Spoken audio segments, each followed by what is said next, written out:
රහතන් වහන්සේ වදාරනවා මෙහෙම කාරණාවක්.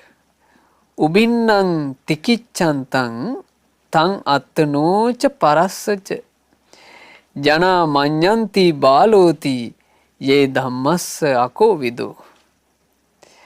මේ උතුම් ධර්මයේ වටිනාකම නොතේරෙන අඥාන උදවිය ඉන්නවා. ක්‍රෝධය නැති කිරීම පිණිස දෙපැත්තටම පිළියම් කරන කෙනා බාලයෙක් කියලයි ඒගොල්ල හිතන්නේ.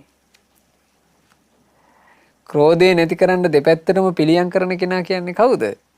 තව කෙනෙක් කිපුණට පස්සේ ඉවසන කෙනා. ඒ ඉවසන කෙනා ගැන මේ ඉවසීම කියන ධර්මයේ දක්ෂ නැති ඉවසා ගන්න බැරි පුද්ගලයා හිතනවා ඉවසන කෙනා ගැන බාලයෙක්, මෝඩයෙක්, බයගුල්ලෙක් කියලා හිතනවා. හරියට සමාජයේ අහන්න ලැබෙනවනේ මේ ඉවසීමක් නැති අයගේ උඩඟු කතා. කියන්නේ මම නම් ඔය එහෙම මේ ඉන්නේ නෑනේ. මං කියන්න දෙන තියෙන දේ මූණට කියලා දානවා. අනේ මේ ඉවසා ගන්න බැරිකම. ඉවසීම නැති හින්දා තමයි ඇවිසිච්ච ගමන් වාචන ටික ඔක්කොම ගලාගෙන යනවා. තව කෙනෙක් ඉවසුවොත් එහෙම ඉවසන කෙනා ගැන මේ තමන්ගේ දුර්වලකම පේන්නේ. ඉවසන කෙනා කියනවා බයගුල්ලෝනේ, මෝඩයෝනේ, බාලයෝනේ කියන වචනේ කියනවා. හැබැයි ඒ වචනේ කියන්නේ ඔහු ගාව ඒ ධර්මයේ නැති නිසා. ඊළඟට ඔහු ඒ ධර්මයට අදක්ෂ නිසා. හරි ලස්සන සිද්ධියක් වුණානේ. ඕක සිද්ධ වුණේ තව්තිසාවේ. තව්තිසාවේ හටගත්තා සුර අසුර යුද්ධයක්. දෙවිවරුයි අසුර කාණ්ඩේ යුද්ධ කළා. ඔය යුද්ධයෙන් අසුරයෝ පරාජයට පත් වුණා. අසුරයෝ පෙරදුනාට පස්සේ අසුරයන්ගේ ඒ කාලේ නායකයා වේපචිත්ති කියන අසුර රජා. දෙවිවරු ටික ඔය වේපචිත්තිව අල්ලගත්තා. අල්ලගෙන අරගෙන ආවා කියනවා සග්දෙවිඳුගේ සුධර්මා දේව සභාවට. දැන් සග්දෙවිඳු සුධර්මා දේව සභාවේ අර දිව්‍ය ආසනේ ප්‍රධාන ආසනේ වාඩි වෙලා ඉන්නවා. ඒ වාඩි වෙලා ඉන්නකොට වේපචිත්ති කියන අසුර රජා ඊටාම නොසරුප් කරකස කටුක වචන වලින් සග්දෙවිඳුට බයින්න පටන් ගත්තා. දැන් මේ වේපචිත්ති මහා සද්දෙන් සග්දෙවිඳුට බයින්නේ සග්දෙවිඳුගේ බල පරාක්‍රමයේ උපරිමෙන් තියෙන තැන. ඊළඟට දෙවියන්ගෙන් දඬුවම් ලබලා දෙවිවරුන්ගේ අත්අඩංගුවේ ඉන්න කෙනෙක් විදිහට. සග්දෙවිඳුට ගාණක් නෑ. සග්දෙවිඳු මේ වේපචිත්ති බයින එකට බොහෝම ඇවිස්සිල්ලක් නැතුව සංසුන්ව ඇහුම්කන් දීගෙන හිටියා. ඉරියව්වක්වත් සග්දෙවිඳු වෙනස් කරගත්තේ නෑ.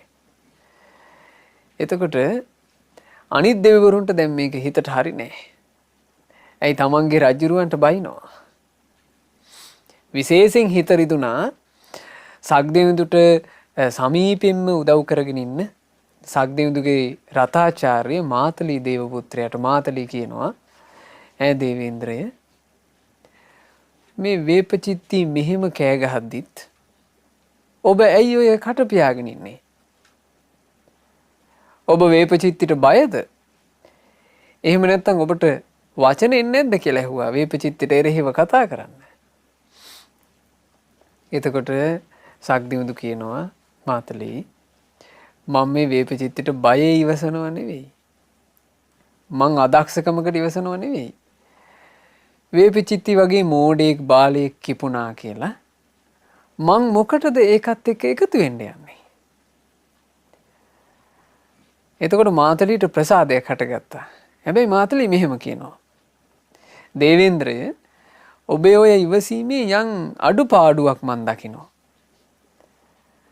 ඒකට හේතුව තමයි ඔය විදිහට ඉවසන්ට ගත්තොත් එහෙම මෝඩයා හිතන්නේ මේ පුද්ගලයා මේ කට පියාගෙන ඉන්නේ මට බයට. එහෙම හිතනවා. සග්දෙවිඳු දුන්න හරි ලස්සන උත්තරයක්. සග්දෙවිඳු කියනවා මාතලී මෝඩෙක් මේ බයටයි ඉවසන්නේ කියලා හිතුවත් කමක් නෑ මට. හිතුවේ නැතත් කමක් නෑ. වඩාත්ම වටින්නේ සදත්තා පරමා අත්තා තමුන් යහපත තුල ඉන්නවාද කියන එකයි. වඩාත්ම වටින්නේ කුමක්ද පින්වතුනි? තමුන් යහපත තුල ඉන්නවාද කියන එකයි. තමන් කරන දේ යහපත්ද? තමන් කියන දේ යහපත්ද? තමන්ගේ හිතුවිලි යහපත්ද කියන එක තමයි වඩාත් වටින්නේ. මේ රටේ ලෝකේ ඉන්නේ අයෝ කියන්නේ මොනවද කියන එක නෙමෙයි. කාන්තයා බිහියෝන විජ්ජති මාතලී ඉවසීමට වැඩි තරම් කිසිවක්ම නැත්තේය. හරි ලස්සනයි. ඒ නිසා මේක හොඳට හිතට අරගන්න. මේ රහතන් වහන්සේලා වදාළ පිළිවෙල. ධර්මයේ වටිනාකම තේරෙන්නේ නැති අඥානෙක් අර දෙපැත්තටම යහපත පිණිස ඉවසන කෙනා ගැන බාලයෙක්ක මෝඩයෙක්ක බයගුල්ලියෙක්ක කියලා හිතුවට කමක් නැහැ. එසේ හිතන ඈයන්ටම ඒ වේවා. අපිට වටින්නේ අපේ යහපතයි.